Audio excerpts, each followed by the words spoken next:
And welcome back to the Gnostic Informant, and you are about to attain true gnosis.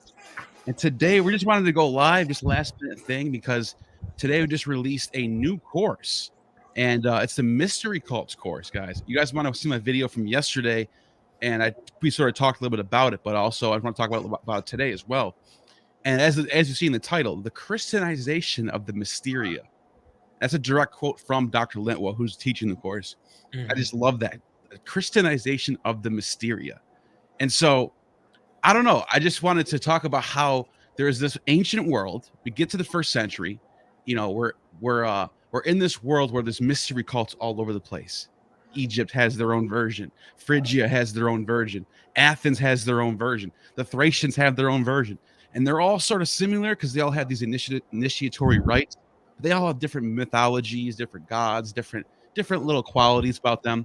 And then comes along Christianity. It comes out of Judaism. Sure does come out of Judaism. But it's going with the times. It's the mysteries, and it's going along with it. It's doing the same thing. It would be like if a new genre of music came out, and you know you have a new, I don't know, let's say rap in the 1980s rap music comes out.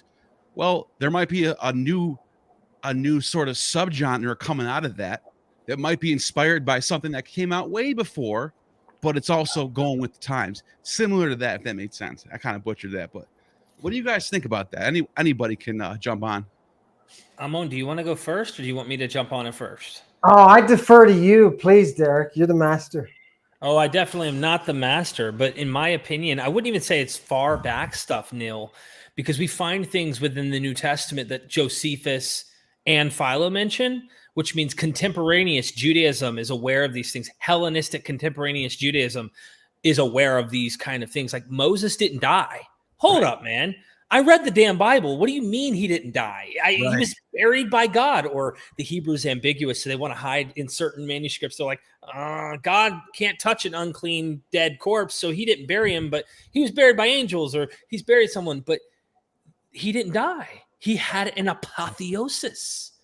And so the whole Gospel of Mark is like, shh, tell no one the mystery of Christ. And you're like, whoa, what is this? That's why I think no matter what gospel comes after Mark, I don't care how eloquent, I don't care how sophisticated.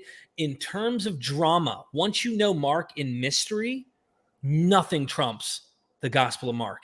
It ends as a tragedy. It ends with, and they were afraid.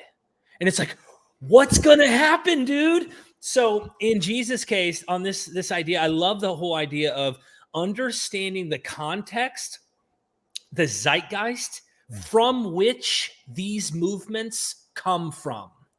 Yeah. And when we consider that, to me, it does two things. It gives me more appreciation on really knowing what's happening, maybe getting our finger closer to the truth of what is going on.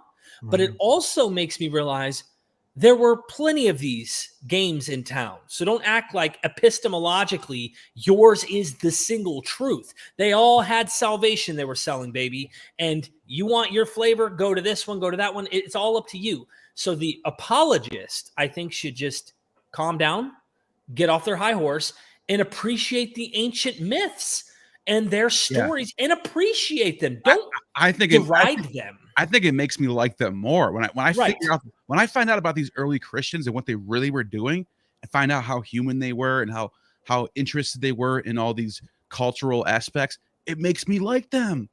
I don't feel like I'm like they're against me or anything's wrong with them. Like they just seem like cool ass people. I mean, sure, there was some superstition in the mix with apocalypticism, of course, but it's still got.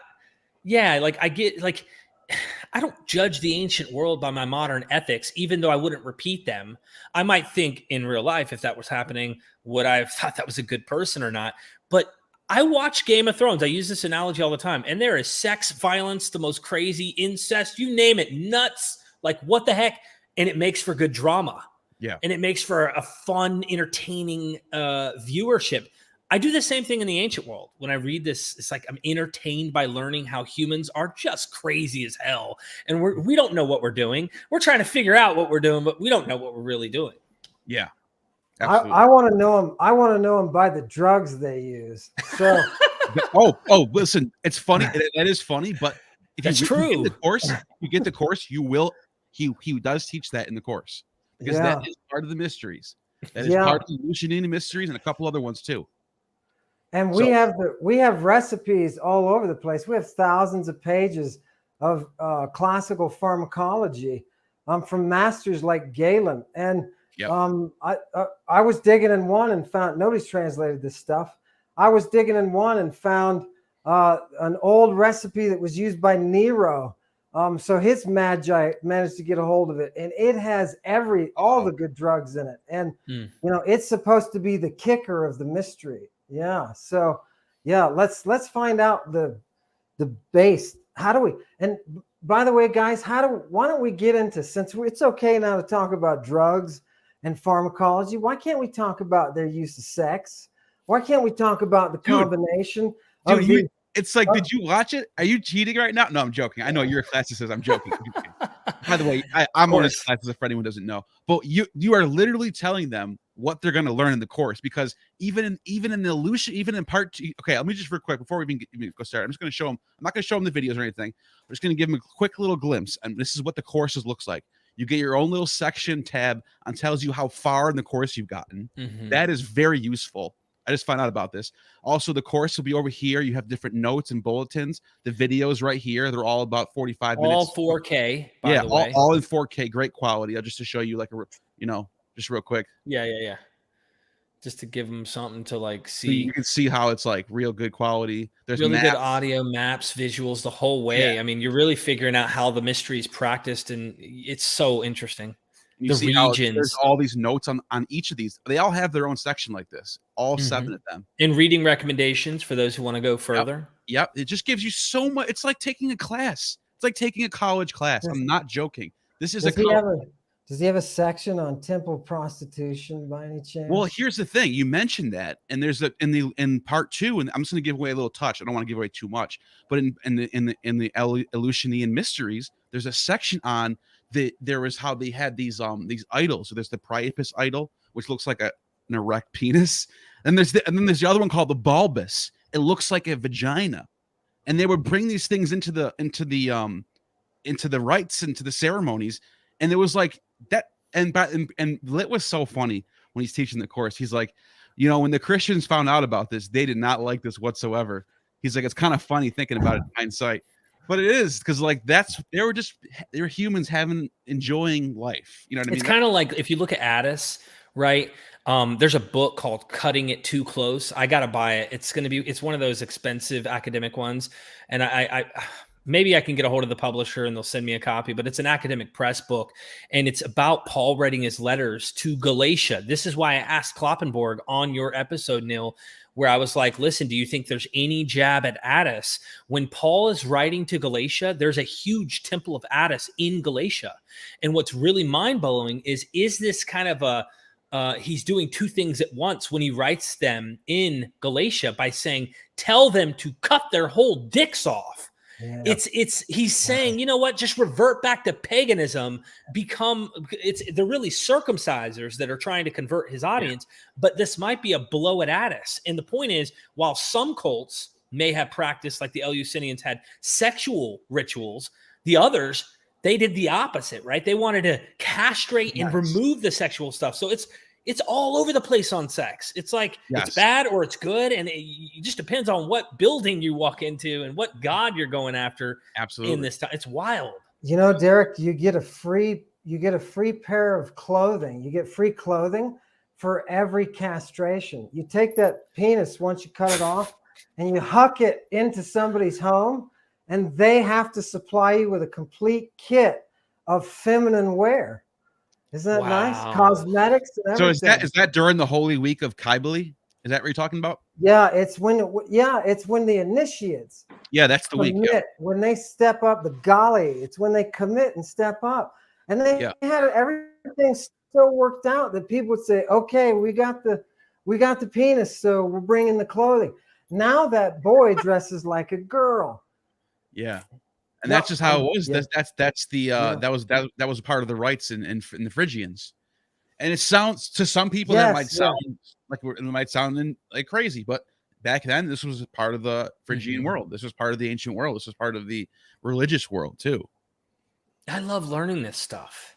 Me too. Like, it's so fun. Yeah, for those, I mean, Neil worked very hard. I got to give you a plug here. I was in the middle of moving, and it was hectic trying to run the channel, you know, trying to remodel mom and dad's home and move. You edited these 7 videos, high quality, put some great visuals in there. And then over the past week and a half, my wife's been like on crunch overtime getting that course done and trying to get it out there so everybody can actually get access to this. So, dude, I hope people will sign up. I hope people will check it out. And at the very least, you can use this course for almost any purpose. Like, you could say, you know what? I want anti-apologetic material. I want to show why Christianity is like other mystery cults. And it just comes out of the same zeitgeist. So like this, you know, could be used to show it walks like a duck. It talks like a duck. It's probably a duck. And therefore, like, why is this any better? Maybe there's some morality reasons or cultural reasons why Christianity was successful over the next couple hundred of years.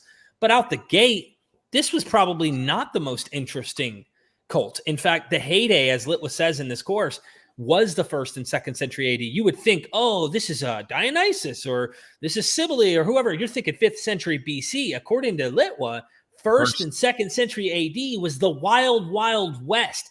People were having orgies every time you turned around in particular cults. Just wild stuff, honestly. Yeah, and Pat Lowinger, our good friend, the Myth Informant channel with baseball hat guys. Yeah, nice. Kame. Yeah. So, wait, did I cut you off? Is that or was I talking? What was that? I forgot. Did I cut you off? Oh, what was I saying? Yeah, no. Oh, yeah. So, and that's the thing. He actually ends up the course in the final part 7, talking about Christianity itself in the context. He builds up the climax of getting you acquainted, at least initiated, on the rites, the myth, which is the story. So for every one of these mysteries, there is a story, a background or an origin mythology to how this mystery practices. So you at least get familiar with, what is Cybele? What's going on with Attis? Who are these people? What is this God? What do they do? He gets you acquainted with them and then tells you how they practice these things.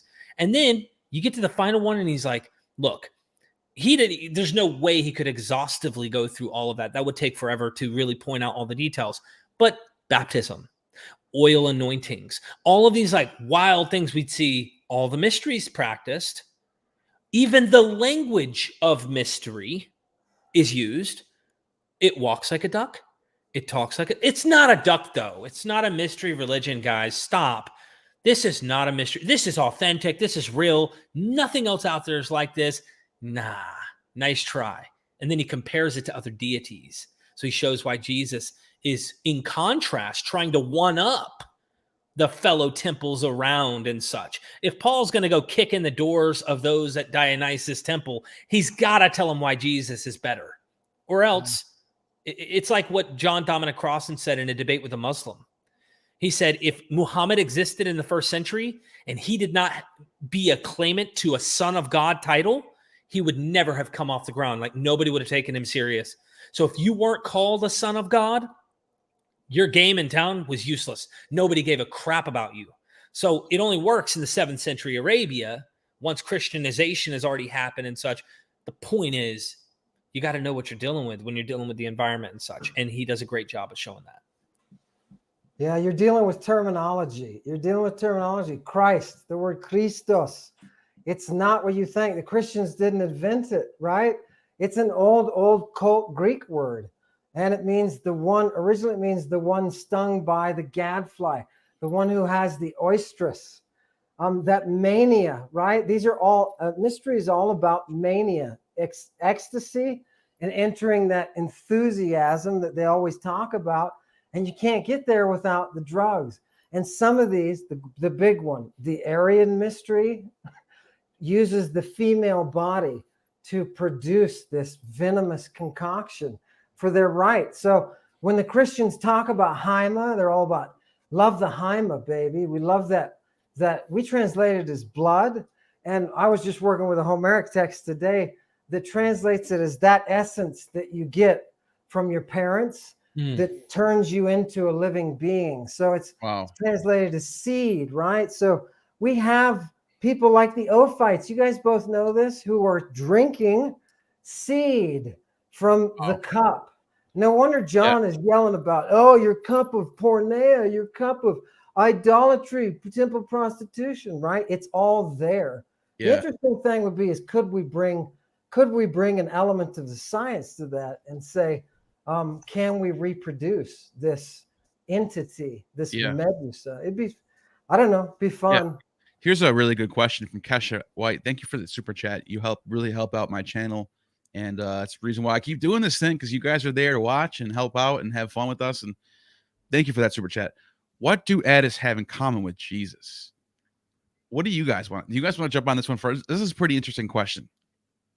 Does anybody want to have any comment? I'm not extremely familiar with Addis, so I wouldn't want to make too many comments. And I know maybe Dr. Amon has more to say about that. You want to say something, Amon? Yeah, sure. Yeah. So it works its way, the cult works its way into the language. And to galiadzo something is to be in that state of the Attic boy, right? Remember, these are mysteries and they're working with images. The magic all works according to the images that you feed the initiate, who's under the influence of various and sundry things. And so you're able to evoke this eidolon in the person who's being initiated, this image. We get idol from that, right? So what is his Attic image? It's that image of the boy initiate who is with what's called the child nourisher, which is an older woman who will bring him to the point of sexual knowledge, right? Now, there's a prohibition here that this has to be a one-way street, right? This is right. This is all the metaphor the priests are using in order to perpetuate the mystery. So we have to be able to induce this state in the boy of sexual awareness. So how do we do that? Well, what's that have to do with Jesus? Well, he's arrested in a public park at 4 a.m. with a naked boy. So you think you think there was some initiatory thing happening in that situation? I've heard other people theorize that before. It's just hard to get to it. I do, but only because we have an ancient source that tells us Jesus was teaching the boy the mystery. Wow. Right? So yeah. That's interesting. So I always wonder what was because this was such a popular cult in the first century in the eastern side of the Roman Empire. So it's not that far away from, where Christianity has its roots. I'm not saying that they're copying from these people, but I'm saying Litwa makes a good point. Litwa says that when you have two different groups that look like they're similar to each other, you often want to think one's borrowing from the other, but really it's a third party that they're both borrowing from. And in the case of the third party, it's the cultural milieu that they're both inside of. Christianity is separate from the Kybali mysteries, but they're both operating in a time period where these sort of mysterious, what do you call it, like motifs, I guess you will, are out there. Addis, wait, Neil, I'm going to blow your mind. I'm going to just blow your mind with one sentence. What do you call the initiates who follow the Phrygian mother? You call them baptoi or Baptists. Wow, I did not know that. See, that's why I always like having you on, because you know the Greek and stuff. You're a Greek guy. That's why I like having you around. It's always interesting to hear that kind of stuff. That's fascinating. Now, I know this, though. I know this, and I'm once again, I prefaced it by saying it's not always that A is copying from B. It could be that A and B are both working within C. So keep that in mind. But the Addis Kybali Mysteries has a Holy Week in the end of March. So we're in the springtime, right around the spring equinox. It's called the Holy Week of Kybali, the Great Mother Holy Week. There's a day of blood because Addis dies from bleeding out from his castration.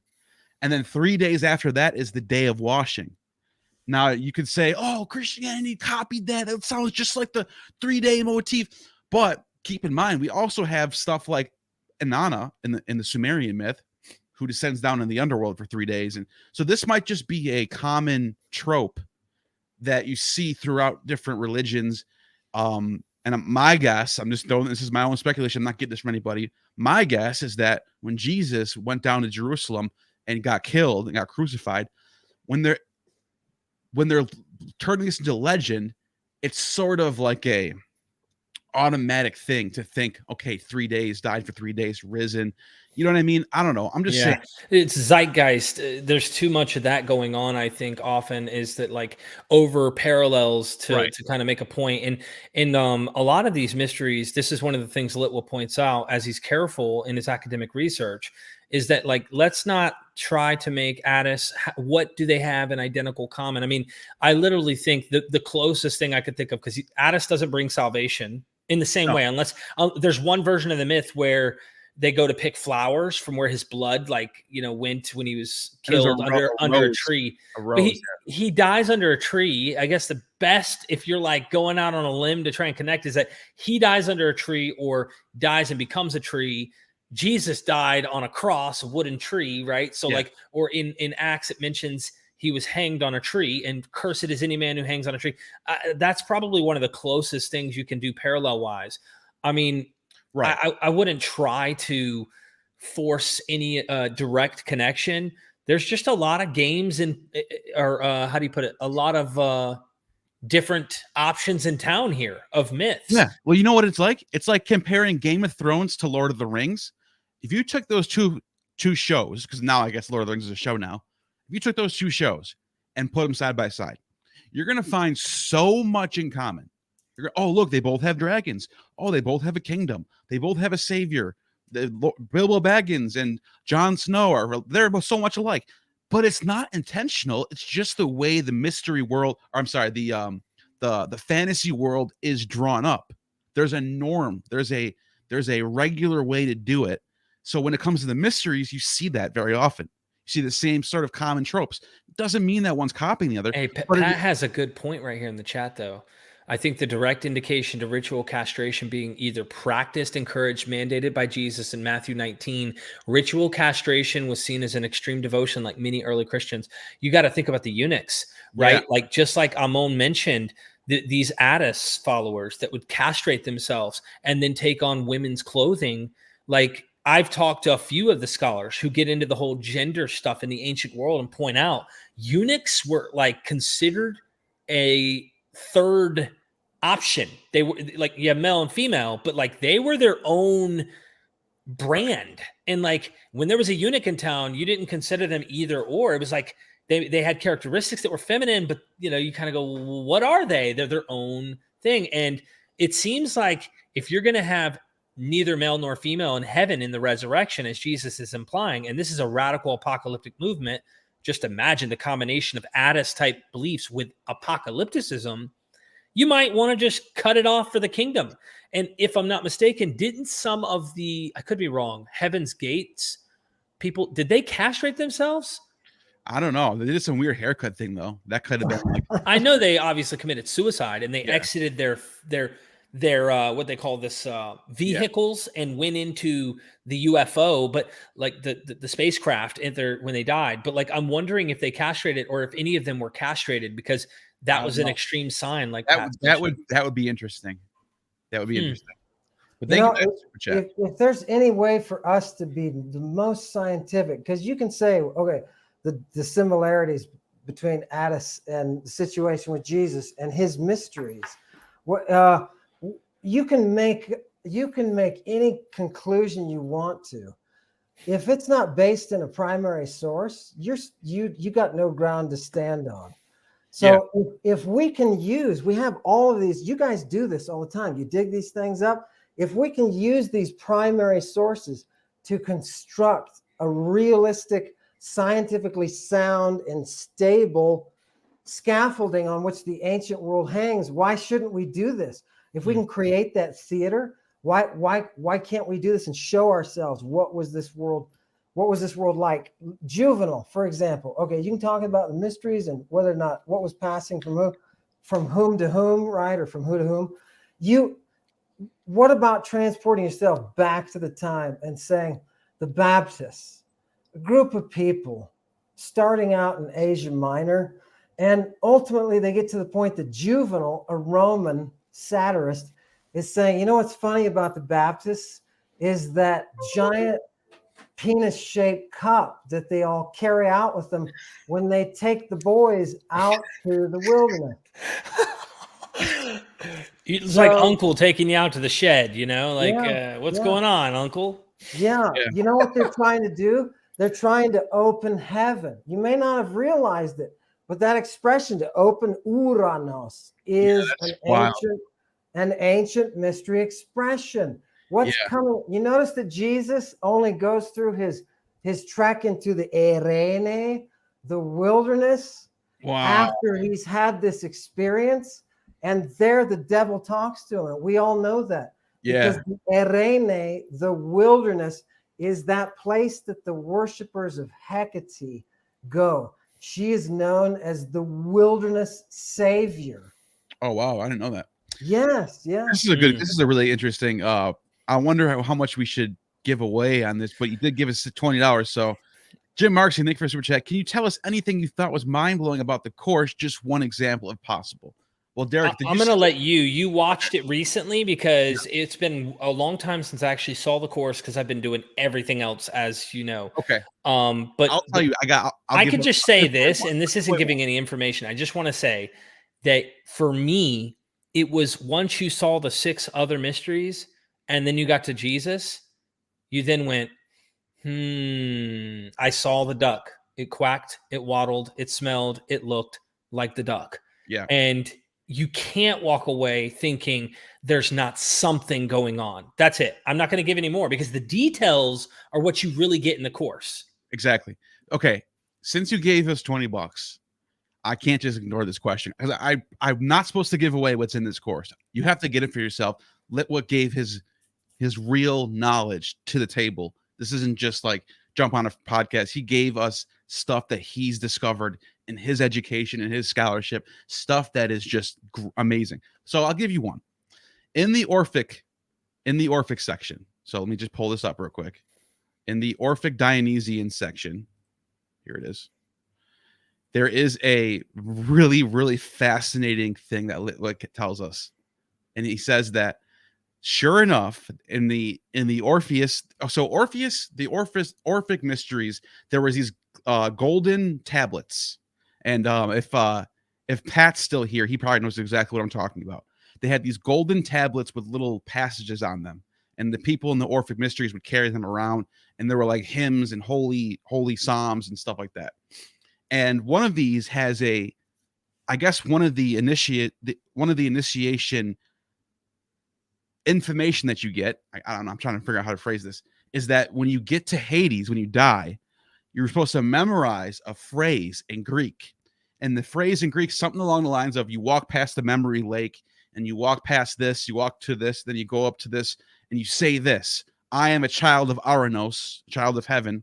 And please give me drink of the lake of memory because I'm thirsty or something. I butchered the hell out of it. I'm a child of earth and sky. Uranos kai ge. Okay. I'm a child of earth and sky, and it's the water of forgetfulness that you pass in order to get to the water of memory. So the point I'm making is thank you for clarifying that because I needed that.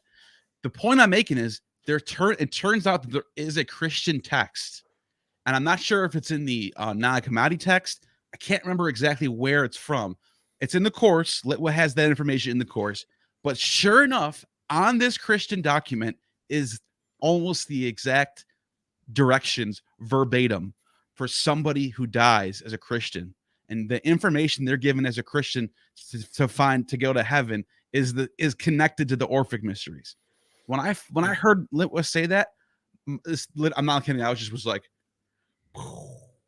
this is mind blowing stuff, and that just shows you how the ancient world people are borrowing from each other. And stuff's in the air. It's there's certain genres, certain cultural milieus, and that's just the way it was. Christianity didn't come out of nowhere. It's not some magical religion that sprout up from the vast empty abyss and said, "Here I am now. I just came out of nowhere." No, it came out of a evolution of ideas.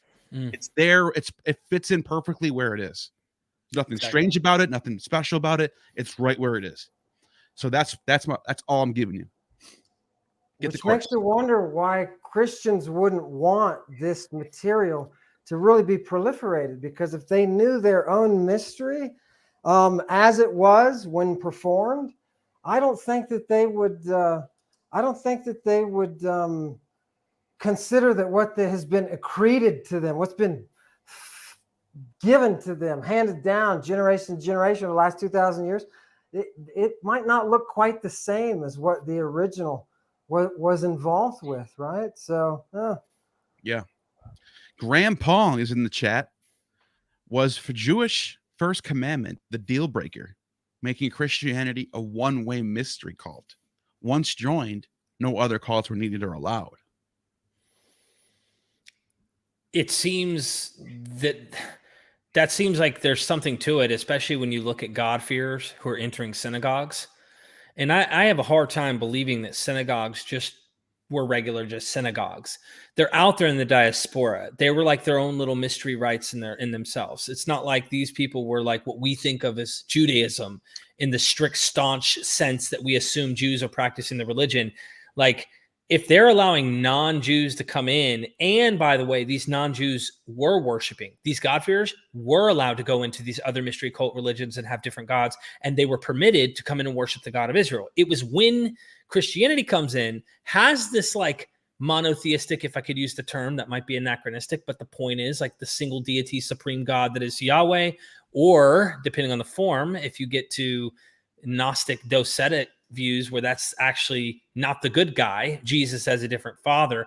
It depends. The point is I think that was attractive. It's almost like saying, join us, you're unique, you're special, and we have it all and more. And in fact, our God is going to defeat these other deities in the end. So like, you feel unique about this one idea, this concept. And it attracted many people in the Roman Empire for some reason, psychologically speaking. If one God can do all of the things that all the gods combined have to do, that sounds more appealing, I suspect. But it also probably has influence from Plato's ideas too. You know, this idea. Philo. Right, because he's got the one supreme unknowable God, right? Like, and that's actually the argument Paul makes if you want to grant Paul said something like Acts 17, and he says, men of Athens, see, I see that you're religious in every respect with all these gods, but that God, the unknown God, this is the one I bring to you today. And of course, he's giving them something that does not sound very Jewish in what we would think is Jewish. It's a polemic here he's arguing with. Yeah, and I would go ahead. Who is the unknown God, by the way? It's a specific God, right? You think it's just the preachers love this. Listen to this on Sunday. On the radio, preachers love this, and they always use this image of saying, well, they had one altar to a place that was for any God they may have missed. No, sorry, that's not what it says, right? It says he's the unknown one. They had an unknown God. Yeah. His name was Phanes, and he was bi-gendered, and he's the Savior God. Yeah. Oh, yeah. And we're a little surprising, isn't it? Once you get the once you get the context, right? Yeah. And I think there was like Epicurean idea of an unknown God that was floating around Turkey, Ephesus. Well, there were Epicureans at that site in Acts 17, according to the story. But I do love the whole notion. And then it gets into those, we too are the offspring of God, and like this idea that's quoting from Epimenides, and you point out from an earlier quotations where it's like, dude, Zeus died and was buried. Oh, those liars, Cretans, always liars. Yep. And you're like, okay, I really think, and I threw this out there to many of the scholars, and I said, you got to imagine, you have a death resurrection figure. He's quoting how these people thought Zeus died and rose, or he's actually not dead. He never died because he's not going to die. He's immortal. You can't imagine when they actually thought Zeus was buried, that this doesn't play into his apologetic for his Christianity. Yeah. He's using some form of even Zeus was known to have supposedly died. And here I'm giving you a god, the true one, who actually has died but resurrected. I imagine there's some type of apologetic here. Yeah. And you know where you get the best drugs? You get the best drugs at that tomb of Zeus. Really? Yeah. Oh, in Crete, not so straight. No. The just the aerotoxins alone, combined with the viper venom from North Africa, that stuff will get you so high. Well, you got to wonder, especially back in the ancient Minoan, Mycenaean days, where they were doing.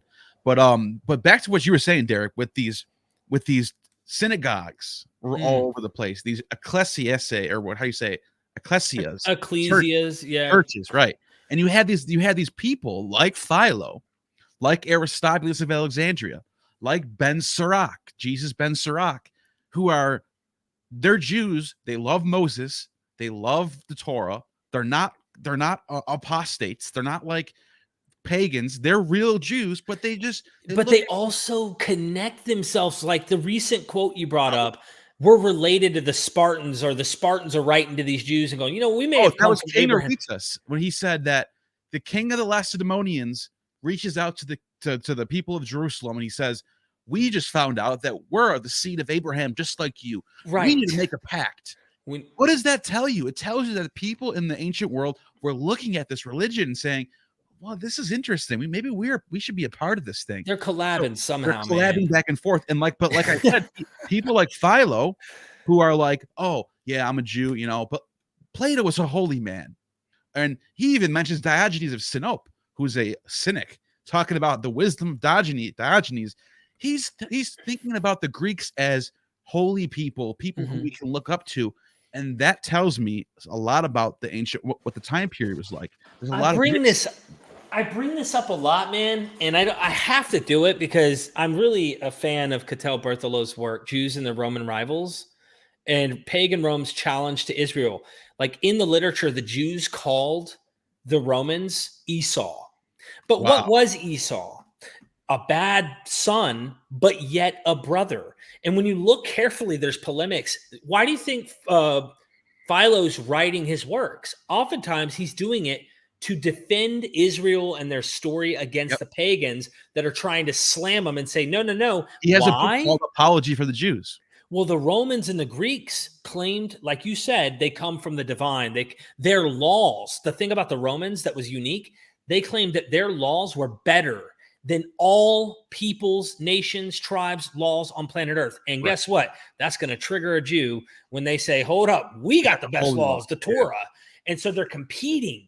And while they're competing, they're collabing. So while there's hate, there's love. And, you know what? We're children of Abraham as well. Oh, and by the way, the name Yahweh, that's also the name for Zeus. And whoa, what's going on? And then simultaneously, there's reactions to this, like the Maccabees.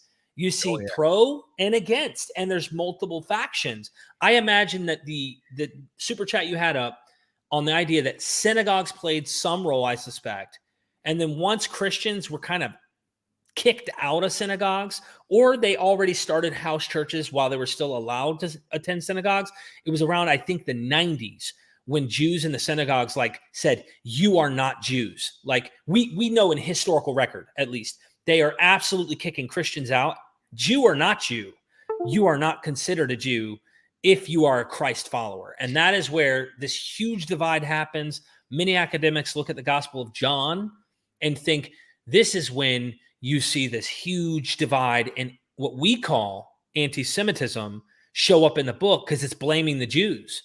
The Jews are not even counting Christians anymore as brothers or in the family of God or allowed to the synagogues, things like that.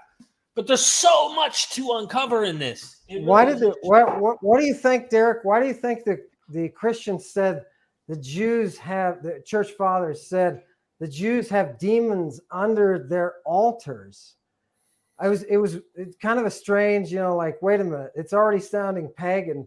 What's going on? Because if you know that where the source of the demon is and the magic, that's the source. So were they when I dug in Israel, I was on an archaeological dig at Tel Megiddo, and we found that floor, the Canaanite temple.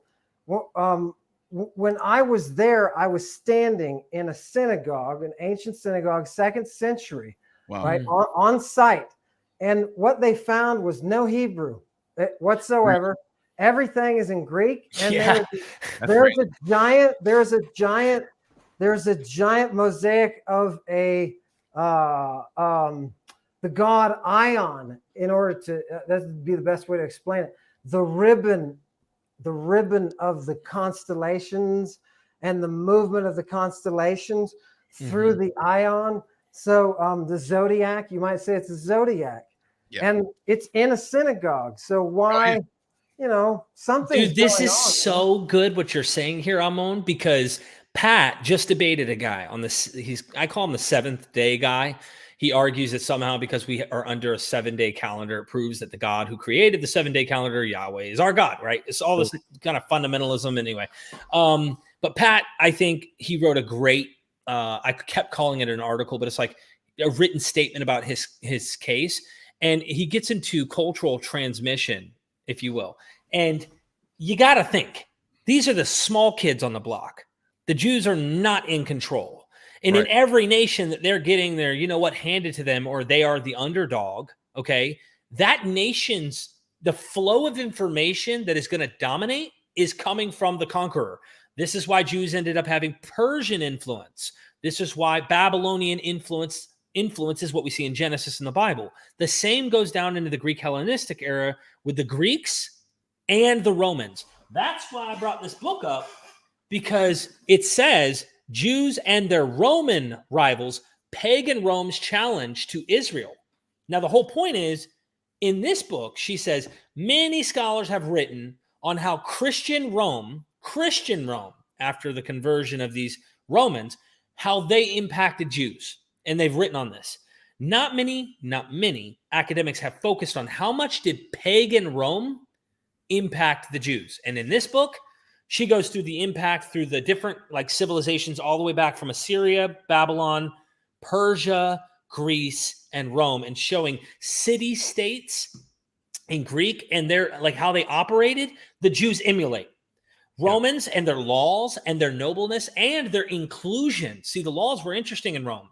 They would include outsiders that were not genetically descended, and would even forgive enemies of the state if they turned from their, being an enemy and were like, look, we're sorry, we want to join you. They would make them a citizen. So the Jews said, hold up, we need to start, if we're going to keep up with the best game in town, which is Rome, we have to change the way we are acting towards these goy, toward these ethne, toward these Gentiles. How do we get them in? Let's emulate them more. Let's also practice the way they bring in inclusion during conversion. Let's do all sorts of stuff. And Christianity was birthed right in this whole, we need to start emulating more about what's around us. I think Amon's right on the money. Yeah, they have to adapt. And Pat, what Pat's saying here? Oh, yeah, let me read this out. Sorry about that, Pat. I've been waiting on this. Pat, thank you for the super chat. We need to consider that it was Hellenized Jews wanting to emulate pagan mystery religions that drove the cultural integration as a possible mode.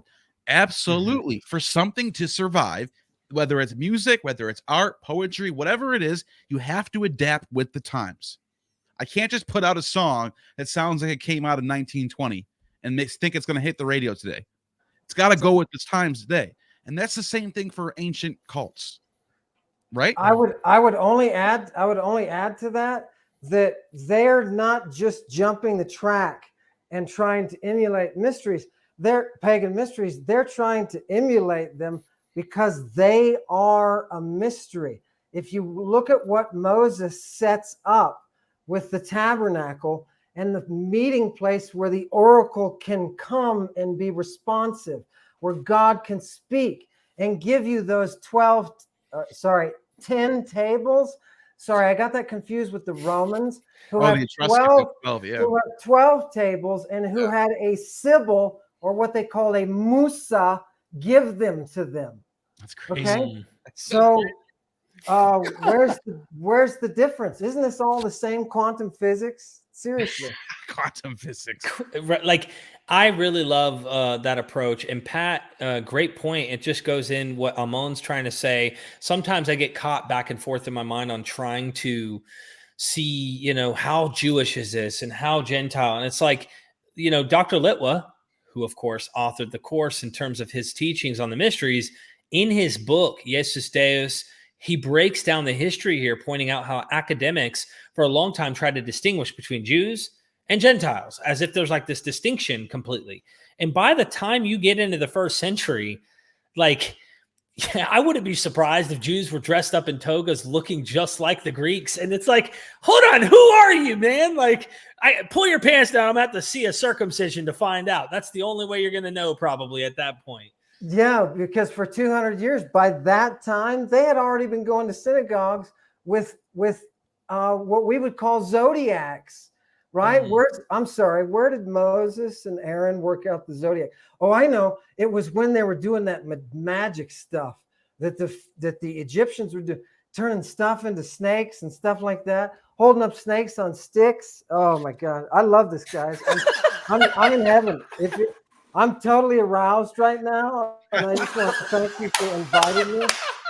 You got the serpent on you, dude. Turn that thing into a rod. See, listen, can you make that thing turn into a stick here? And you know what's funny about that? Asclepius holds a rod with serpents that are entwined around it. In the case of Moses, he turns a rod into a snake and it heals people. They're both connected to healing. They're both rods. They're both snakes. I'm not saying one copied the other, but what I am saying is there probably might have been an ancient idea of the serpent rod being something of healing, and this just gets put into the story that way. You know what I mean? And they might have milked, which they did. I'm being facetious. They milked serpents and sold the venom as far as the market in Rome. So these are not uncommon things. Remember that. You're thinking, what's a serpent on a stick for? You dumbass. It's because they used serpents in medicine. They're all over the place, right? Find it. And by the way, people that think Amon's talking out of his ass, this is the guy who literally got his Ph.D. by studying Galen, the medical text of what, 3rd century AD? Wow. Is that what it was? 2nd century, contemporary with Marcus Aurelius. He's the personal body physician to Marcus Aurelius, who, by the way, you're just in that world. I'll just say you guys love him because he's a Stoic, but he was also a huge opium junkie. Wow. Junkie. Maybe that gives you I believe it. But wait, they didn't call him a junkie. They didn't. Galen just debated about how to change his medicine, his level of intake to match what he was doing. So it wasn't a fact of quitting because he wasn't a junkie. They had no stigma. Dude, me and Derek both know exactly what he's talking about right now. That's so crazy. You're speaking our language. Crazy. But imagine, Derek, being in your addiction, but you're Marcus Aurelius with all the wealth that you need, and you never have to stop. You just have to just monitor it somehow. Like, you have to figure out a way. That is mind blowing. I imagine the intake toward the end of his death, or his life, I mean, must have been something that played a significant role on him facing death. Right. But you know what's so mind blowing about Marcus Aurelius in the context of what Amon is saying of him taking opiates a lot and being addicted, is that we think of him as the perfect stoic, and he had all the answers to life, and just read his stuff. It's so good. But like, you read, and then Amon's reading text by Galen, who is his doctor, high as hell, and he's like, "Yeah, we need to figure out some shit right here. He needs help right now." That's why I wanted to ask you guys. What kind of world? There's an access that you've had that they had in antiquity, because there's opiums even associated with the Eleusinian mysteries, with Demeter taking the cup of it. So, and she's called the Damateta, the one who overcomes with sleep and or with death. She's the image of the queen that comes to you in the use of the opium. So do you guys have some kind of, cult edge there where you can, you know what I mean? What do you think? I mean, I felt like let me just put it this way. Before drugs, I felt like I got high off of just Jesus and studying and getting into the church and all that. But when I did do drugs, I felt somewhat, I mean, the experience is a little different because it's chemically induced, but there is a sense in which you feel that same comfort that you had when you said, "Oh, I got saved." When I got saved, I felt a warm sensation. I felt like I legit was in the kingdom now, and I'm a child of God. Well, the same thing, I actually tell this analogy when I was getting clean, when I had to get off because it was killing me. I tell people it was almost as if God came down from heaven, wrapped me in a warm blanket, gave me a hug, and told me, everything's going to be okay. And I knew it would. That's it gave me what I needed. And so I don't know how to put it, but then finally it bit me. It bit me hard. It, like, you know, that song by who is it? Godsmack, who's like what is it? The Tool, maybe?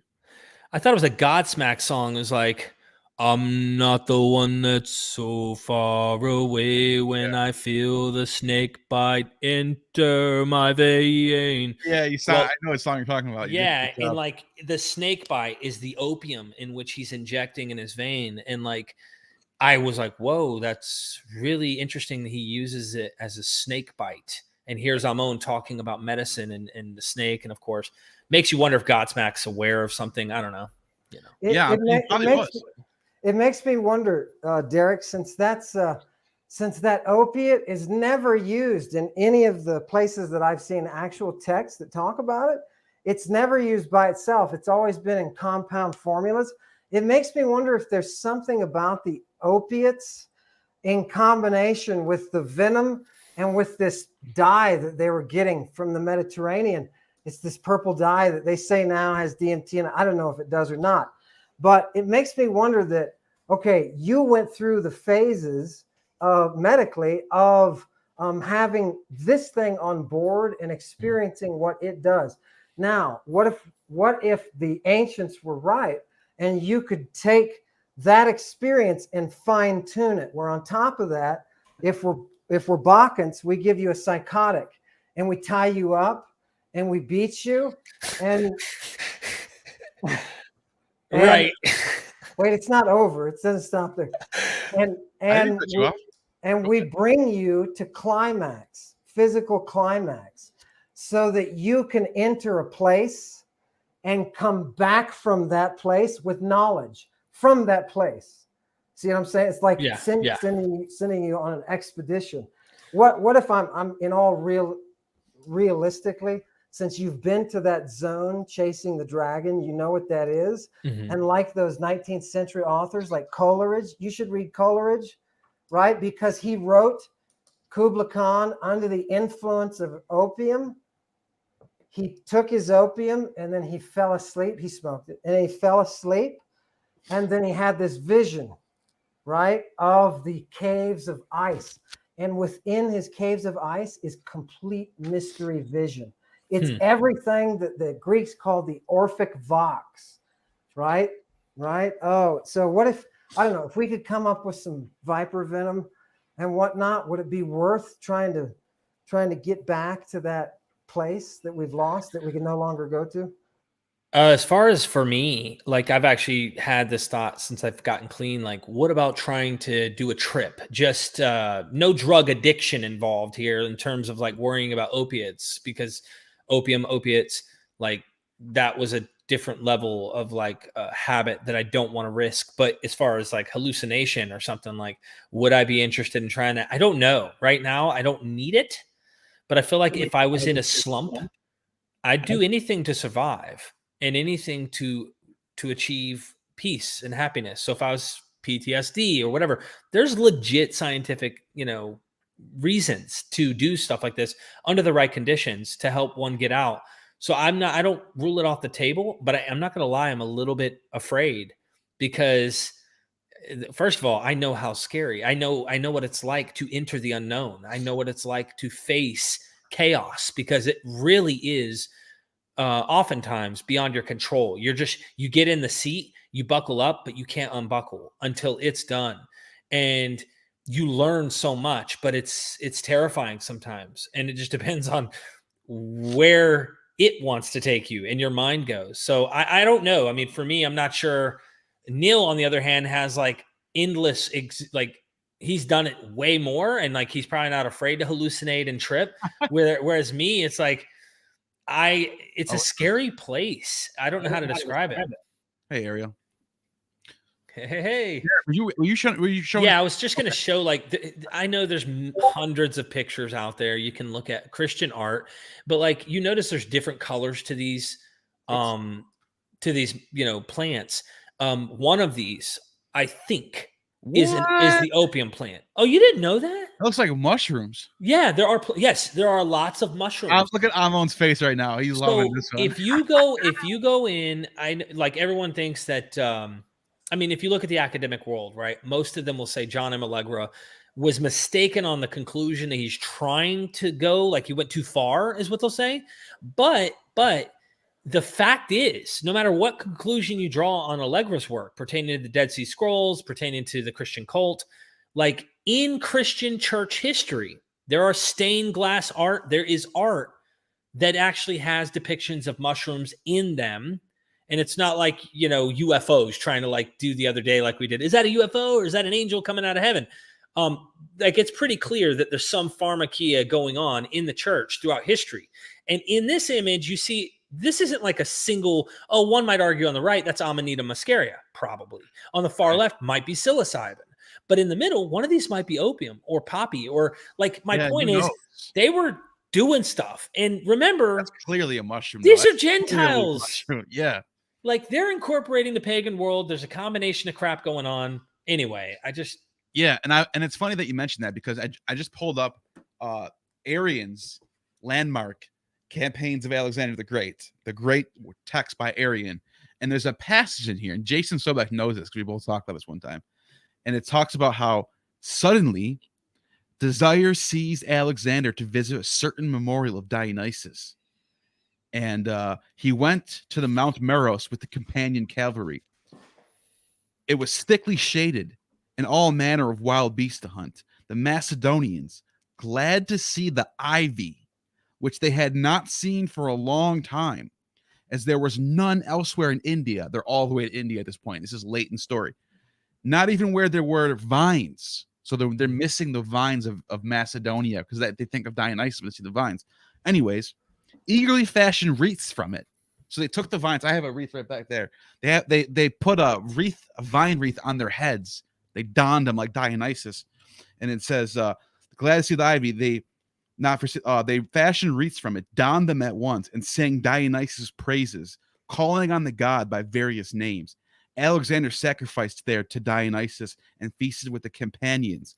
Some also reported, if you can find this credible. I love how Arrian's such a scholar.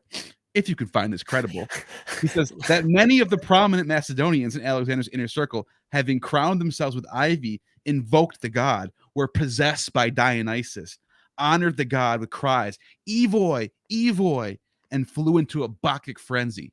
Ooh. I love that, dude. That story's so good. Yeah, I've read the remedies for what to give the people who are of different cults. They have a priest, an ancient Greek priest, who wrote about what remedies you give when somebody's zonked out and they're walking around. It was a great example of walking around all hands and fours, bleeding like sheep. What do? Well, you have to make this compound mixture, and you have to give it to them rectally and stuff like that. It's good. It's good stuff, man. The drugs are always that concrete connection. You showed the little growths of the mushroom or possibly opium capsule. Yeah. And he's standing there. This is my garden, right? But what's crazy is that the word evoi is the shout that you scream for a Bacchic frenzy. It's a cry to Dionysus. And it's almost sounds like Eve, like it sounds like similar to Eve. You almost have to wonder. You almost have to wonder if when these Greeks get a hold of the Septuagint for the first time, whether it's 2nd century BC, 3rd century, something like whatever. Maybe wasn't Jesus in Greek? Help me out here. I'm not a Greek guy, but Jesus cries out to God on the cross during his death. Call it a frenzy if you want. Eloi, Eloi, not Evoi. Eloi. Okay, I'm thinking it's Eloi. I thought it was Eloi, but I don't know. Eloi. If it's preserved, if just going with the Greek that's preserved it, right? It's not, but go ahead. Yeah. But my own hypothesis. Sabachthani. And Saba is a Greek divinity, and Phonos is is a type of Saba. So that thing is full of cult. That little expression that he has, but that's the thing. That's the thing. My own hypothesis, and I found out when I looked this up, it's not just me who thinks this. There's other people who think this, and not only that, the Christian church fathers addressed this very thing, the Eve thing, and the thought that people who read the Septuagint for the first time, coming from the Greek world, might have connected Eve with Evoi. No, wait. And the church fathers, and the church fathers. Well, hold on. Let me just finish the thought. I'll give it right to you. The church fathers said it was Satan that set this up. Satan wanted to mix everyone up. He wanted to confuse you. And I just thought that was so amazing that I had this little hypothesis, and it turns out other people notice it too. No. And it's even more, you don't have to make an argument for it. The Greek verb ewadzo is translated to make the shout of a bacchant. Ewa is Eve's name in the Septuagint. And it says specifically in chapter 3, her name is Zoe. Zoe, right? Right? So Ewa is what they produce with the shout. She is the one, by the way, taken from the side, also an Orphic expression. Turns out she's the one with the stars, the one that can ewadzo. And what is so cool about that, linguistically hiding in that word, ewa or ewadzo, is a little digamma from Mycenaean Greece. So it means this thing is old. This Bacchic that's another thing. Goes back to Bronze Age. That's another thing, guys. I just thought about this. Part of part one, I'm not giving it away, but I'm just going to say, in part one, in the Samothrakian mysteries, Samothraki is the Greek way to say it, there actually is a character, and his name sounds a lot like Adam. What is it, Adapa or something? And he turns out he's like a primordial man. It's part of their myth. That's also interesting because one of the alternative names for Shamash is Shapash, but like as a feminine figure. So like there's definitely some connection between M and like the Ma and Pa. But another thing that you were saying with Ewa, it's so similar to Ave, Awe, like the hail in Rome in Latin, and then from there you also get Ave Maria, Hail Mary. Oh, nice. And one more thing about that. So I want to throw that out there. There are Samothrakian mysteries that a lot of scholars think there might be some connection with the ancient Semitic world. Maybe the Phoenicians brought it over there. No one really knows, but there's something there that looks like there's a connection. Anyways, long story short, even with Eve, though, this is my own personal hypothesis once again. I'm speculating. I could be wrong here. But think about this. Eve bites the fruit, and she gets banished from paradise. Persephone, who's known as Cori, takes a bite of the pomegranate. When she is in Hades, she gets stuck in Hades. So in one case, you get cast out of heaven, and the other case, you get stuck in hell. To me, that seems like maybe it's a coincidence. Who knows? Maybe it's a coincidence. I'm going to point out that I think it's interesting. In both cases, they're biting a fruit, and something happens to their salvation. Here's something even more specific to support what you're saying. What is the punishment from God? The punishment is that she will bear painful delivery of child, right? She'll have a terrible, painful delivery. The drug that they're using in order to enter that state of mania, they call it the oestrus, and they call prophecy oestromania. The Sibyls produce oestromania. And guess what? On the medical side, that oestrus is used to put a woman into a comatose stage where her uterine contractions are super, super strong, and it's used in early birth. The midwives use it. Wow. If you want to kill pain and induce uterine contractions, you use this cult drug to do so. If you're not using that drug, you're going to experience a lot more pain. So is it coincidence that she's called Ewa, the one who's involved with that drug? I don't think so. I don't think so. Barbacoa 666. Thank you for that $10 super chat. Really appreciate that. Thank you. Welcome to my live stream. I really enjoy these freewheeling sessions, especially when Dr. A is on.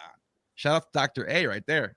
Or AKA Satan. Either way. You know. The son of Hades. That's what I call him in our private chats. I always call him that. So one of the things you were talking about, though, with the pomegranate, one of the theories I've heard is that due to the shape of the pomegranate, that it might also be like a hidden reference to opium as well, to opium poppy. Well, oh wow, interesting. Yeah, and think about it. She gets trapped. It like she has to return every year to go back to. I mean, addiction. Mm-hmm. Yeah. It's also interesting that the rabbis in later Mishnah Talmud literature, they argue that the fruit in the garden was a pomegranate because there was supposedly 613 seeds representing their law within the pomegranate. So like there were rabbis that were arguing it was a pomegranate. And if you notice, I think it was supposedly the archaeological find they found of like remains of the kingdom of David, like this small little backwater, if you will, was a pomegranate.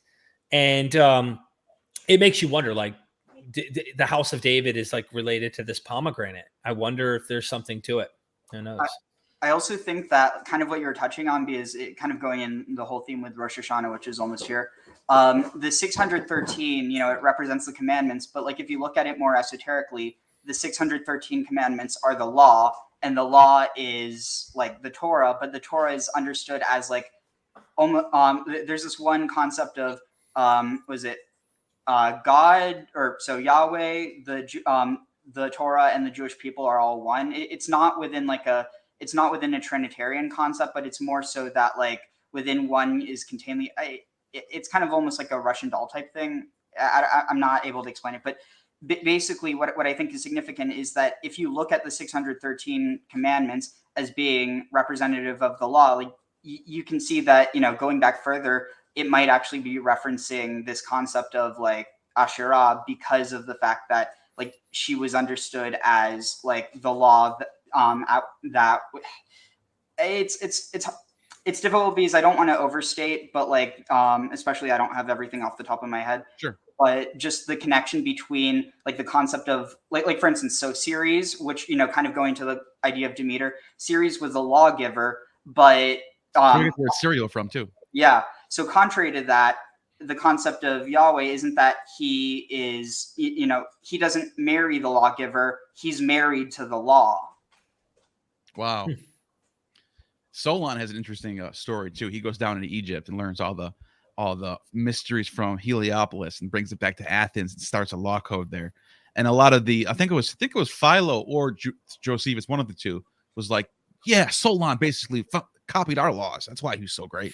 I think it was Philo said that. Everybody copied everybody else. Yeah. Oh, but Ariel, in case anyone doesn't notice, can you give an introduction on who you are and what degree, where you are, your education, stuff like that? Yeah, so I'm a junior. I'm double majoring in anthropology and religious studies with a focus on the First Temple Israelite period, which itself might be kind of a misnomer because there was no one temple in the First Temple period. But basically, I'm really interested with the connection between Canaanite polytheism, Israelite monolatry, and then eventual like Judaic monotheism as a large part, like a result of Persian influence. But more than anything, I think it's kind of interesting because to see how the Bible is written in in much more of a cosmic perspective, as opposed to now we look at it as good versus evil. But that's something that was really introduced after the Second Temple period. And so a lot of stuff that happened in the First Temple actually gets repositioned as being evil, when previously it wasn't viewed as evil at all. It's kind of like you get this retroactive perception applied, and that ends up influencing essentially the global perception of an entire people that, before a certain time period. And so I've actually traced that a lot of anti-Semitism that kind of goes back to this idea of, as Ammon is very focused on the whole concept of like the connection between, Judaism and Satanism, that it has a lot to do with like opposing the prior worldview and, worshiping a God that was in various cultures associated with, not even necessarily like that it's existentially evil, but just kind of like a us versus them type thing. And so you can definitely see how these politics get encoded in religion. And something that I'm seeing now a lot is how those are getting like brought back up. They're getting dug up almost like a type of necromancy. And these ideas from the past are being like even more deeply entrenched in the thoughts of some of the population of the world. And I think more than anything, the best way to, try and stop the rise of that type of ideological extremism is by actually educating about the truth of, the ancient world, even when that's seen to be, satanic by, certain Christocentric standards. Absolutely. Mon, I know you want to say something here. I just wanted to mention what you said. Everything that was orthodoxy ends up eventually becoming heresy. And I think it's amazing watching this. I was listening to Bart Ehrman's lecture on how Jesus became God. And in the New Testament, we got to go to the early sources looking at Paul. There is this early hymn and even what seems to be some type of creed that is mentioned in Romans 1, 3, and 4, where Jesus becomes a son of God at his resurrection. He wasn't born one. He was not pre-existent one. And he's telling this to the Roman church. And so what Dr. Ehrman points out, you have to be very careful not to try and harmonize everything and act like everybody thought the same way, even in the New Testament, that we have all pretty and packaged together as if this all goes together. The same with the Hebrew scriptures. But like in the late second, going into the 3rd century, the position that I am just espousing right here, that is found in the New Testament as an early Christology, if I can use the term, that Jesus became a divine son of God at his resurrection, became condemned.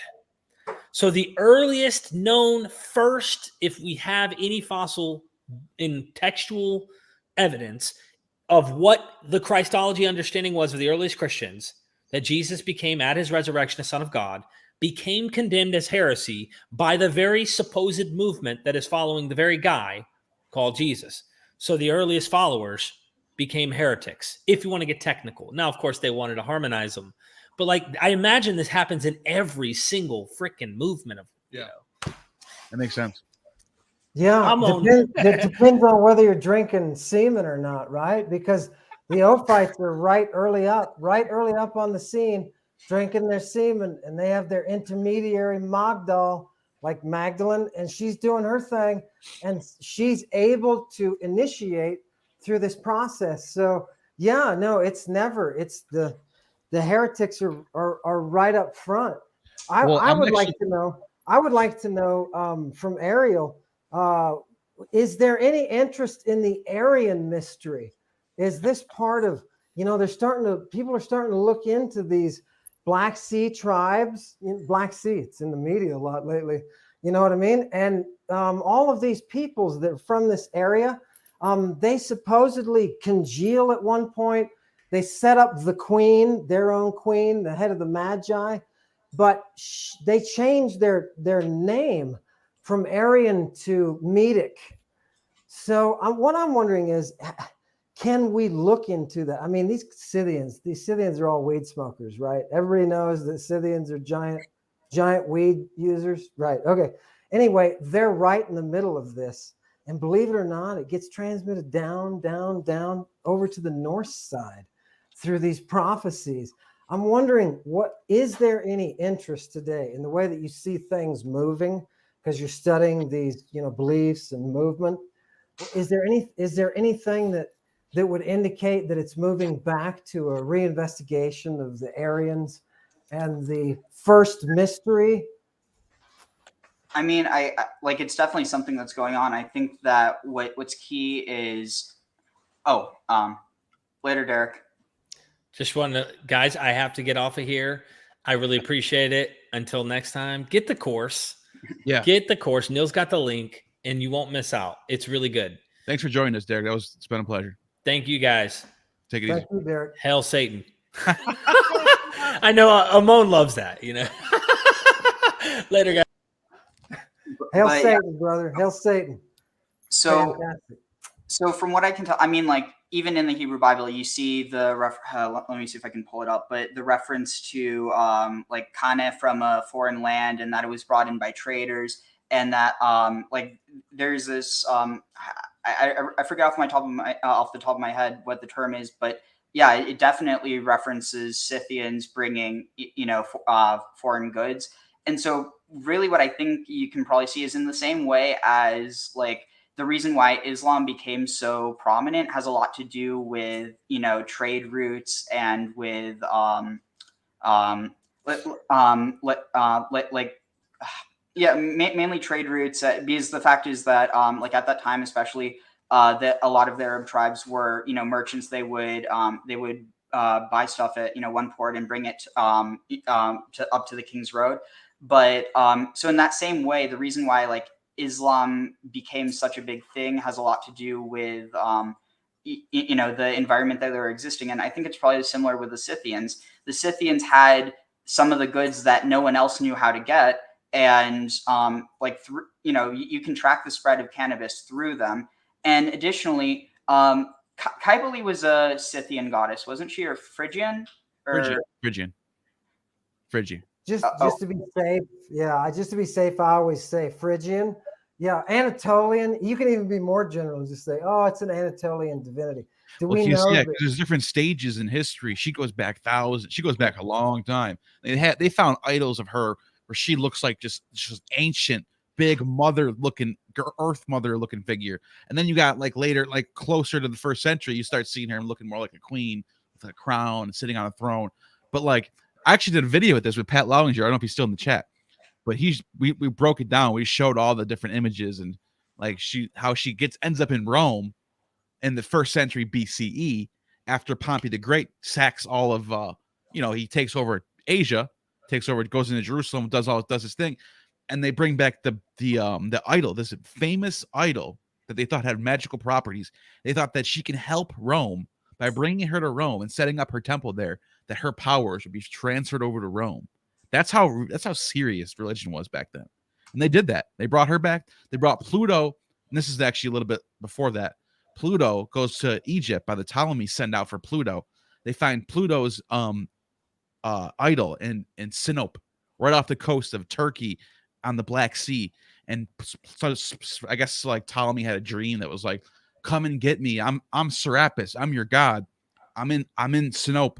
They call me Pluto here, but I'm really Serapis, and build my temple. So he does it. He brings him back. And the story is like, Tacitus says the story goes that the Pluto deity, the idol, got into a boat by itself and drove back to Egypt by himself, the fake idol. But that's obviously not true. But anyways, they made it, they legendized the story, and now you have the Serapeum, the famous Serapeum of Egypt. I think I have a picture of it actually. Let me see if I have a picture of it. And that same figure is Bacchus. The same figure is Bacchus. So we're talking that. Don't think that this is mainstream statecraft. This is part of mystery. When you're talking about Hades and Bacchus and that Zagreus figure, I wanted to ask Ariel. Can I ask you a quick question about in the 1930s? It became popular to push this. The German classicists were phenomenal, right? The Brits before them were the industry leaders, and the Germans after them became kind of the standard. All of our texts are edited in Leipzig, you know what I mean? For a reason, because they were good classical scholars. But they became interested in this Aryan mystery involved with the Dark Star and the Scythian queen that they call Sitha. I'm wondering if do you see a resurgence since you study these things, right? Do you see a resurgence? Have you run into any, let's go back to our Aryan roots in order to explain the religion? I'm curious. So like, there's definitely a lot of like soft core type of that stuff, but like really in order to see a lot more of the hardcore stuff, you kind of have to look specifically in those like, and like personally, I value my mental health enough not to like dive into neo-Nazi areas. Right. I'm more focused on how that ideology is getting laundered to primarily an evangelical base, which is really scary because like I never used to understand how Nazism could rise, but the thing is, since studying the history of positive Christianity and essentially, the Aryan Jesus movement, Like it's all about trying to recontextualize, Judaism and or Christianity and by extension Judaism. These these Southern Baptist types. If you listen to these people talk, like if you go to a channel like Greg Locke or something like that, someone like Greg Locke, Southern Baptist American, the rhetoric that they talk, the rhetoric that they give across is almost lined up perfectly with Mein Kampf. It's, we need to get rid of degeneracy. We need to bring our nation back so that everyone's pure. And then we need a nation where there's no more immigrants, no more this, no more. It's the same rhetoric. I don't care if they hate Hitler. I don't care if they say they're not Nazis. What I'm talking about is their rhetoric lines up with Nazi rhetoric. Whether they know it or not, maybe they're just not educated enough. But if you pick up Mein Kampf and look at what it says, and you listen to someone like Greg Locke, it lines up. It's not that far off. But sorry, go ahead. Neil, out of curiosity, since you have such a strong platform, if you were to consider, let's just play thought experiment. If you were to consider reading Mein Kampf and having a section, a series on its breaking it down and showing how it parallels things that are happening now, or it reflects a parallel philosophy, could you do that, or would you be afraid to? No, I'm definitely doing that stuff. I'm definitely trying to do more of that, actually. I'm actually working on something that's going to be something similar to that idea. But hold that thought, because I've been holding on the super chat for a minute. Thank you, Rose Scar, for the super chat. When and how did the idea of monotheism become the norm for Jews and Christians? During the 2nd century, they were henotheists. Hail Satan. Yes. What do you think about that, Ariel? You take that one. Oh, you're muted. You're muted. Okay, so there's a few different places where you could look to this. I think probably the first place you want to look is at the without this concept of or back to the concept of henotheism. You can see the references to I think there's even a reference to Chemosh, the god of Moab, defeating Yahweh at one point. But this is something that becomes very heretical later on. And so later on, it happens to be, for instance, with the sack of I'm trying to think, this would have been the Babylonian conquest. So you have, and it's also important to stress that both in the Assyrian and the Babylonian expulsions, most of the population stayed there. It was just I hate to use this term, but the cultural elites and the artisans and the craftsmen. It's actually really interesting. It wasn't simply just about destroy. In fact, I haven't looked into this enough, but I think that probably it had less to do with destroying the opposite culture, and that was just a good side effect. But they were more interested with assimilating other cultures into theirs. So they were taking a lot of the Israelite artisans and the very enlightened people, and they were bringing them into the mainland Assyria. And that also has a lot to do with why there were already so many Israelites in Babylon because Babylon referring to Mesopotamia, because you already had some that were there from the previous expulsion. But the key thing is, when you have the temple destroyed by the Babylonians, and it's sacked, it's destroyed, and your leaders are sent into exile, well, that means that God probably isn't as strong as you thought. But, and this is the paradigm shift, it's not that God wasn't strong, it's that he decided to use these other nations to send his people into exile. And this idea later gets picked up a lot by anti-Semites and just anti-Jewish theologians who want to present, Jews as stubborn or, wrong with God. Sure. But at the end of the day, that's only half of the theology. There's this concept of return, and that, that one day the Messiah will come. And this idea got developed a lot more in exile than it ever existed pre-exile, because back then it just referred to anyone who was anointed.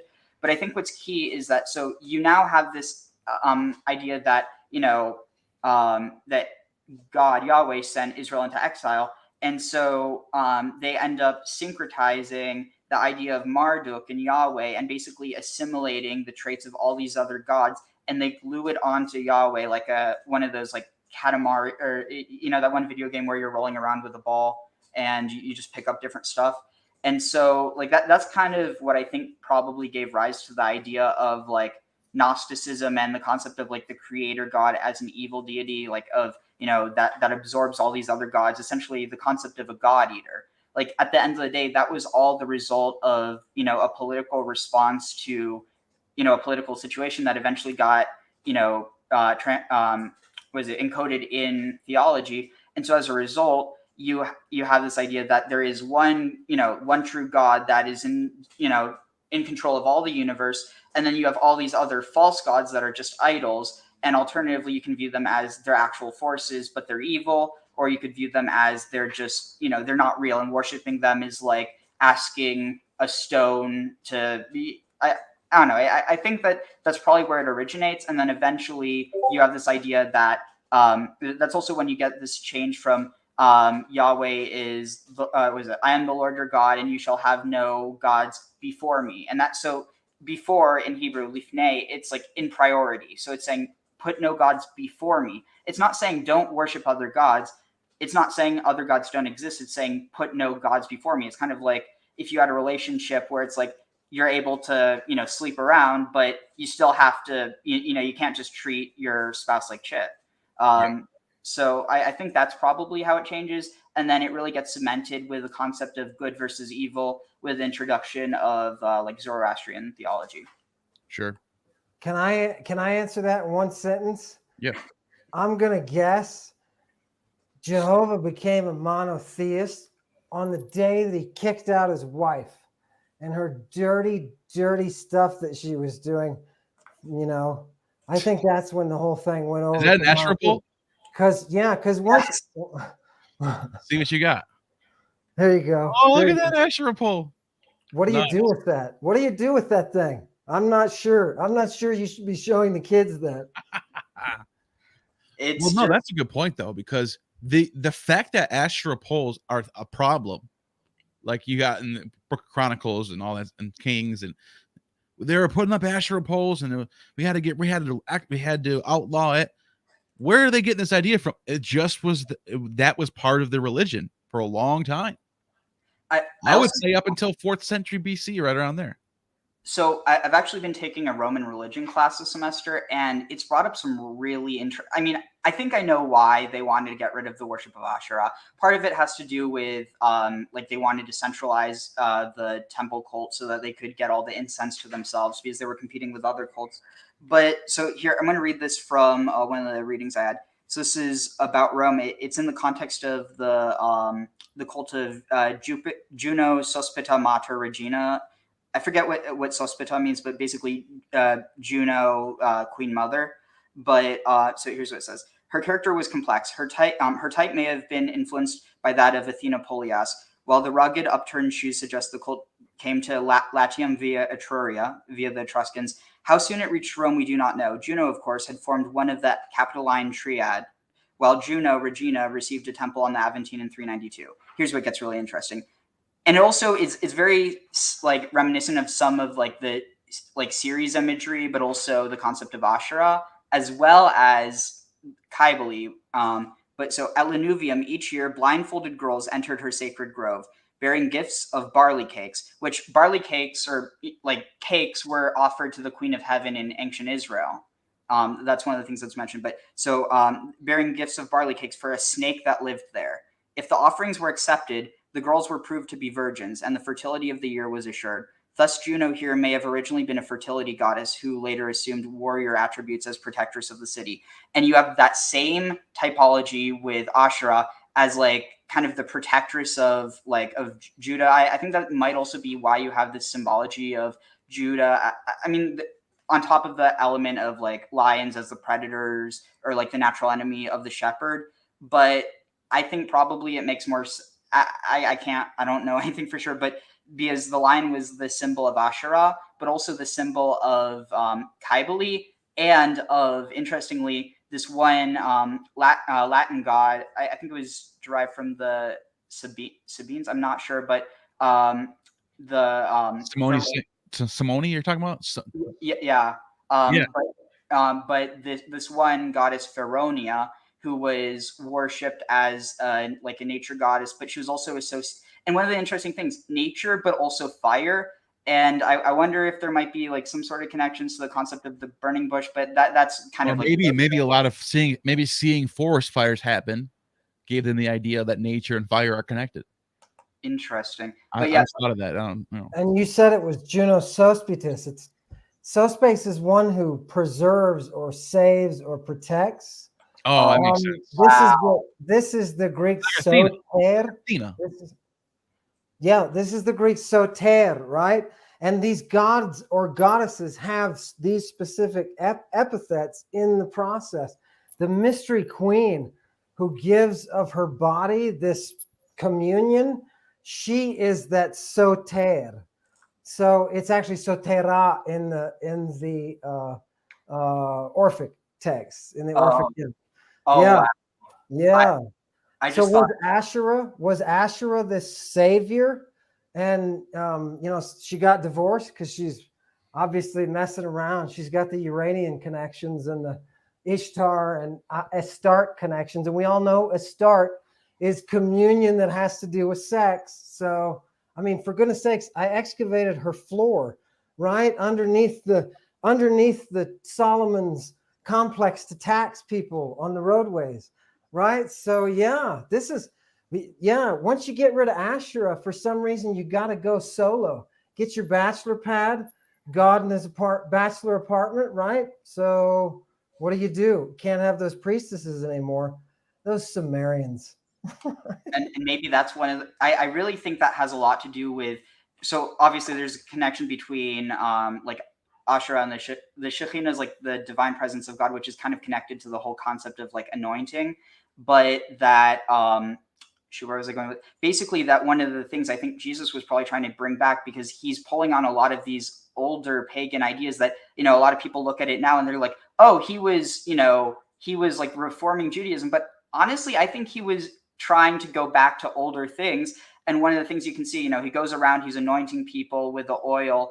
And also one of the reasons why there's probably a lot of, desire to downplay that is because if he's healing with the oil, then is it him who's healing?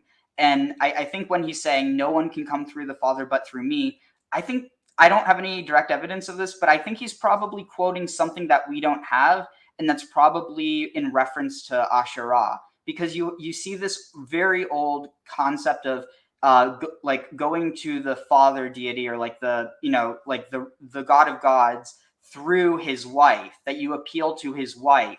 And you can see that with the Baal cycle, with Anat demanding that, or like basically threatening Baal that, threatening El that if he doesn't give Baal a place to build his temple, that she'll split open his head. And that doesn't work. He just gets incensed at her. But then they approach, I forget if it's Atirat or Asherah, but basically she ends up getting them the decision they want. And so there's this concept of you have to appeal to the mother, or appeal to the Father through the mother. And like, also going on the whole idea of the Holy Spirit, like there's a lot of early Christian fathers that reference the Holy Spirit as mother. It makes me wonder if there's something to this whole early bigendered entity thing, and why it is that we have the mystery coming through this man woman. Yeah, it's fantastic. Can anybody say anything about man women? What? So, I mean, really all I can think of is, like, for instance, there's this one idea within, like, within Judaism that essentially, because God is neither masculine or feminine, but that God has, like, masculine and feminine parts, and that the feminine part of God is understood as the Shekhinah, which is, I mean, based on everything I've found, is derived from the concept of Asherah. So it's like, in looking at that, and the way that's explained is that since the Shekhinah is part of God, but like it's not to say that like Shekhinah is God, but it's a part of God, or kind of like a manifestation, that as a result, sorry, I lost my train of thought. Basically this idea that they're part of the same thing, but it's almost like the masculine and the feminine part. And so through that, you could maybe get this idea of like a bigender, but it kind of, it's more so like you have just infinite expression, and when it expresses itself this way or this way, it's still expressions of the same thing. I really can't do it justice. Interesting. So yeah, I don't know if you guys want to touch on one more thing before we get done, because I do got to get going soon. But it's let's I'm on. What did you want to talk about? Oh, no, I just wanted to say, hey, I love this when we follow the strands. If we keep it scientific and we don't listen to what other people are saying because they're coming up with theories without throwing the evidence against it, because there's so much there. My final message would be, you people don't have the first idea about how crazy the ancient world was and the stuff that they've done. And if you could look at the underbelly of the things that we don't want to look at, you're going to find stuff like this, with them calling the priestess the Mata because she's the moist one who produces that communion. And wow, it ties in with history. What does anybody want to help follow this through the ages? Let's go to the guys in the who are following the dragon and digging under Solomon's temple and finding the head and the whatnot, and let's relate that all back to what the roots are of these rites and of this. I mean, when I started reading these sources in Greek, and I got good enough to read them on my own without help from a crutch of any sort, and I started to build my vocab, and I started to get specialties that I was getting used to, I realized we don't know anything. What the history that you're presented with is complete and total bull. It's just complete bull. If you can go back, forget everything else and go back to those primary sources, pull up those primary sources. And when we find a text like Pseudo-Alexander that says there was a girl and they were giving her viper venom and she went into Alexander to try to poison him, or at least that's what they thought she was going to do, right? And wait, what? Right? What is going on? Why is there a naked boy with Jesus? That's my big thing, Neil. I just want to find out why there's a naked kid with Jesus. I want a rational explanation. And it is a very strange passage. I will give you that. It doesn't make any sense. Like, they're in the garden, all of a sudden he gets caught, the authorities show up, and there's a naked boy running away and his towel falls off. Why did they write that? Why did Mark put that in there? It's very strange. I'll never understand it. But you got a point. I'm on it. It is a really strange thing. Yeah. Also, before I forget, one of the things that might be interesting to touch on in the future, have you ever heard of the concept of the imagery of Yahweh as a dragon? Have you ever heard of that? Yes, absolutely. Right. So one of the things I think is interesting is you look at the curse of the serpent in the garden, that he's forced to crawl on his belly. We assume that he had legs, but you don't need to be brought down to the ground. There's also this concept of you could be flying, and there's a lot of this concept of the seraph as a flying serpent, and if it's kind of the closest thing to God, it's almost kind of fitting that there's similar imagery between the two. But the other thing that I was going to say is, I realized when Amon was talking about Sotera, that there's possibly a cognate in Hebrew, shoter. It means protector. And so that's the root that modern day police is from. Yeah, so it's mishtara, but from shoter. And additionally, this concept of, the goddess as the preserver, you see possible elements of that with, I think I might have told you about this before, but the song Vihisha Amda, it means, and she stood for us, or she upheld us. And so that's at the beginning, but at the very end, it's, and he, the Holy One, blessed be he, saves us from the hands of our enemies. So you have this dualistic idea that you have a preserver and you have a deliverer. And so I definitely think they're probably, whether the idea of a goddess came from another culture and basically got married to Yahweh, and maybe that's why she was seen as foreign, or, I mean, there's so many different answers that we'll never know. We can only ever really, guess and, base it on evidence. But I think that's yeah. I was going to say, so as far as the dragon thing goes, I have a theory on that. So if you read Exodus, what is it? I can't remember which verse. Exodus 45 or something like that. Something later on, when Moses is talking with God, and he talks about how I'll show you my back, but you can't see my face. And the idea of the dragon, the big chaos serpent that we see across all these myths. I wonder if it's the Milky Way. Because look at that. It looks like a dragon in the sky, a big dragon in the sky, right? You can't see its head because its head is all the way on the other side of the world. All you see is the back and its tail, right? Isn't that what Exodus says? Wow. I won't show you my face, but I'll show you my back, right? I wonder, and I'm just throwing something out there, I wonder if they thought that this was the mightiest thing in the sky. Because look, it looks like it's a deity, kind of. Now they're looking up at the heavens. That's the heavens. Who rules the heavens? Well, look at that thing. That thing must be the ruler of the heavens. I'm just saying that might be a theory. I'm not saying it's true. It just could be. I'm just saying, throwing out a hypothesis right there. That's take it or leave it. Did you just smoke some weed or something? Because I think that I think that that might blend. I kind of like that. I like where you're going with that. I like that. It looks like a dragon, kind of, doesn't it? Yeah, it's kind of cool. I kind of like that. It kind of turns me on. You know what I mean? Like, dragon. Okay, now we're taking those divine images. We're bringing them to Earth. You're a magician. By the way, if you know the map, the constellation map, let me find the constellation map. Ophiuchus is the serpent. He holds the rod of Asclepius, and he stands right on top of the Milky Way. So you're almost like wondering, wonder if that's where the serpent. That's Moses sitting on top of the serpent. You know what I mean? Seneca preserved an incantation to Ophiuchus. He's actually an old magic god. Look at he's in the middle. He's right in the middle, holding that serpent bearer, and he is standing right on top of the Milky Way, like he's, you know what I mean? Like that's, to me, that's like, look at Ophiuchus. Look at the Milky Way. It curves like a dragon, kind of like a snake. Look at Ophiuchus right in the middle, holding a serpent bear, or the rod of Asclepius. I don't know, guys.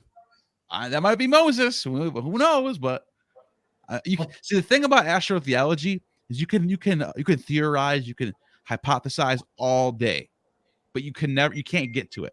You can only you can play around with the data, but you'll never know what that author was trying to say when he penned that down. You can't really know. It's all going to be just a speculation.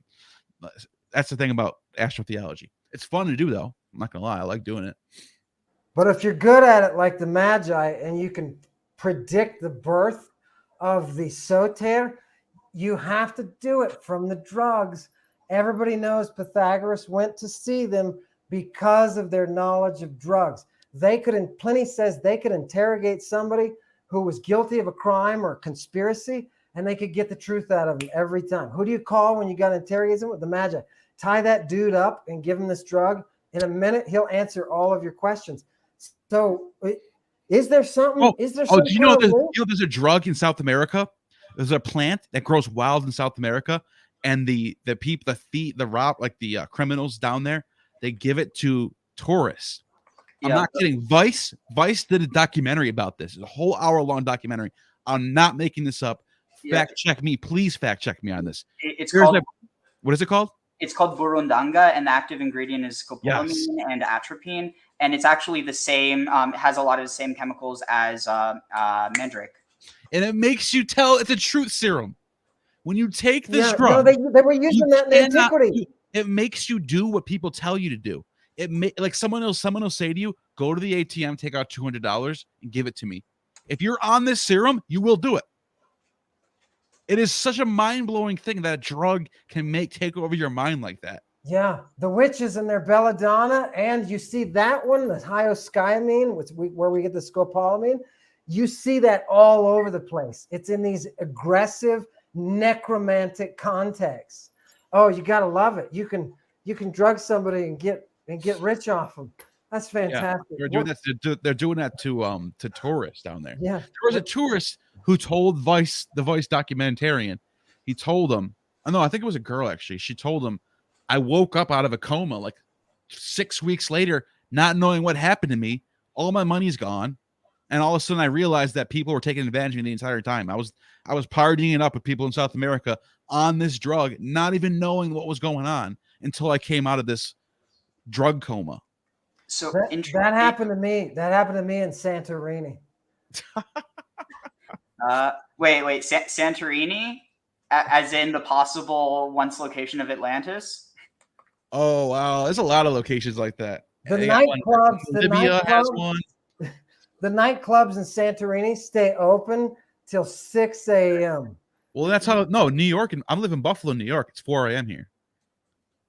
Swear to God, 4 Why a.m. aren't you in a nightclub, Neil? Why are you at home? That's my old life. That's my old life. Oh, okay. But like, Go find people, find when a I used to go to the West Coast to visit my cousins, everything closes at like 1. I'm like, what? It's early. We still got like 4 hours. Like, what's going on? They're like, huh?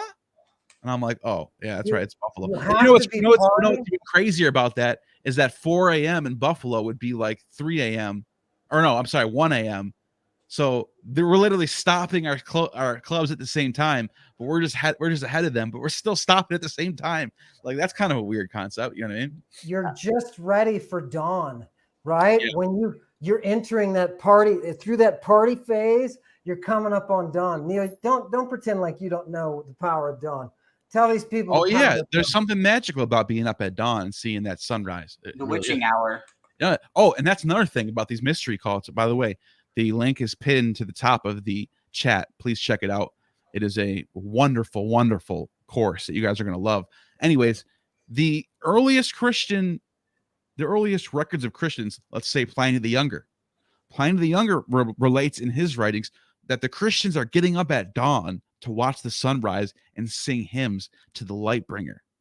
That's a mystery religion trait right there. Singing hymns to the light bringer himself. Hail Satan. Right. Christians were doing that in the early 2nd century. And by the way, this hymn to Attis right here, or we can close on this. The Nicene preacher, one of the most popular Christians of the 2nd century, known as the Nicene preacher from Egypt, led a group of Christians who were syncretists, basically. And they sang this hymn, but they repurposed the hymn from Attis to Jesus. So as you can see by reading this hymn, Osiris, Adonis, son of Kronos, all of that, harvested grain ear, player of the pipes, which is Pan, Orpheus, they're saying that was Jesus the whole time. You guys got it wrong. You guys got it wrong. It's Jesus, not Orpheus. Also, if you could go back to that real quick, something that kind of ties to some of the work I've done is looking at the role of the almond in so many different symbologies. And one of the possible answers I've got is that it's not actually an almond, but an almond shape, and that it might be referencing that. Also, you see it with a green ear of harvested grain. Yep. Grain that's green. Cannabis is a grain, but that it's described as being almond shaped, like you can see in some depictions of the Kiskanu tree in Assyria. That it like the best way to describe it is almond or eye shaped. The flowers. Wow. But the other thing I was just going to say really quick was when Aman was talking about, being tied up and the connection between that and the mystery rites, that actually one of the possible roots for the term Asherah is from the root, which means to tie or to bind. And it's kind of this concept of binding someone to a position or in the context of authority. So appointment, but within the concept of I don't know. It's kind of hard to explain. Yeah, she ties you up with that magic, right? She ties you up. Next thing you know, there's whips and there's stuff going on, and you're seeing things. And wow, By the way, the mystery as far as the mysteries goes, when I look at the 3rd century and 4th century, when it becomes these final two religions that are getting all the power in the West. Or no, I'm sorry, in the East. Because over in the West, they're still pretty much doing their old pagan thing. But these religions over here, near Constantinople and Asia Minor and Egypt, it's the Sol Invictus, which is basically like a Mithraic sun worshipping thing. Yeah. And by the way, it gets its roots from Heliogabalus, the emperor, who came out of Syria, who had this. He changed the entire Roman imperial cult, changed all the laws, all the edicts, made it about the sun worship. And then you sort of plays it, sort of trickles into this little Sol Invictus thing.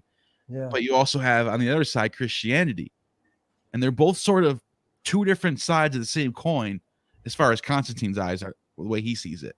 So he sort of juggles these two religions in the beginning, and it almost stayed that way until you get to Theodosius. But anyways, the whole point I'm making is like, this was the thing. That was the genre of the time. We easily could be worshiping this god right in Christmas, easily. It almost leaned that way. But you know what? The Christian religion, they really did a better job at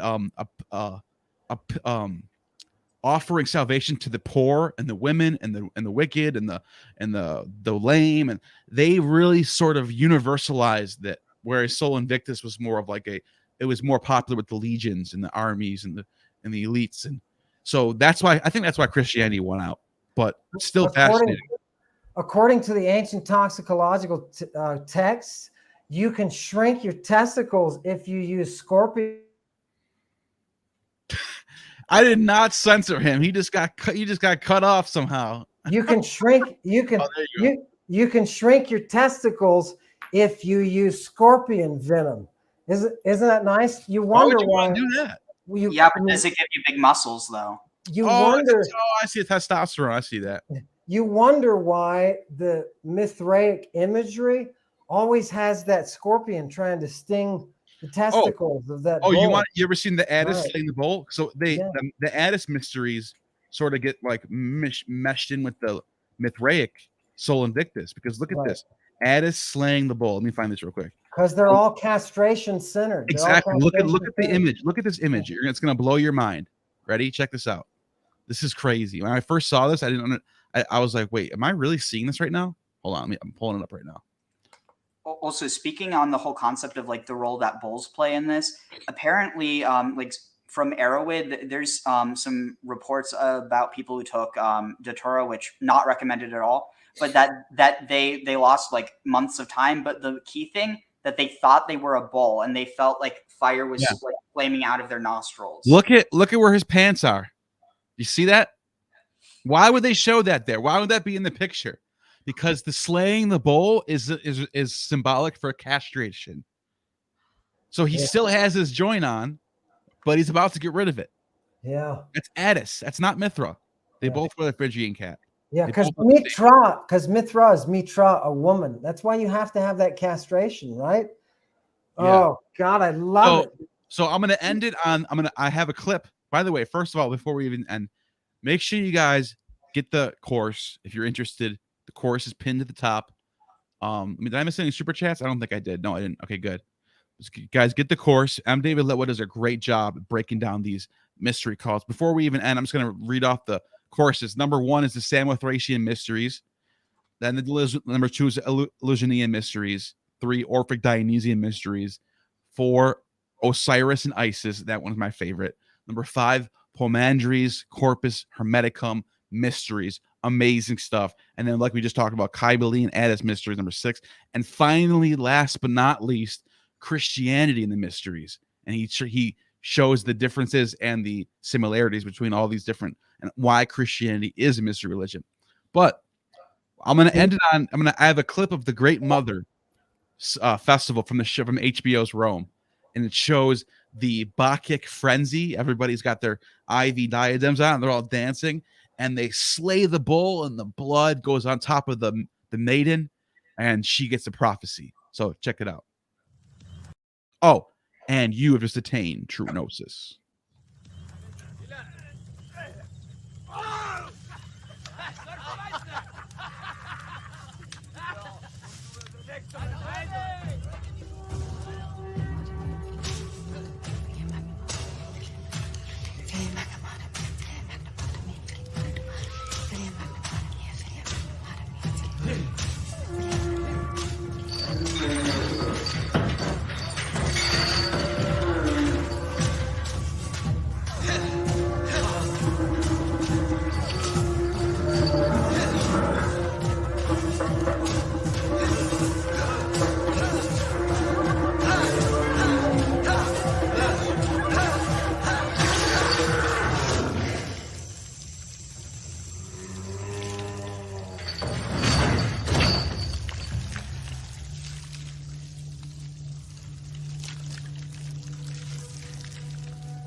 Great Mother says no harm shall come to your boy.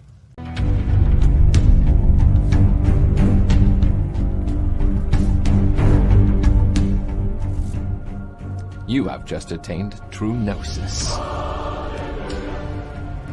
The demiurge has no power over you.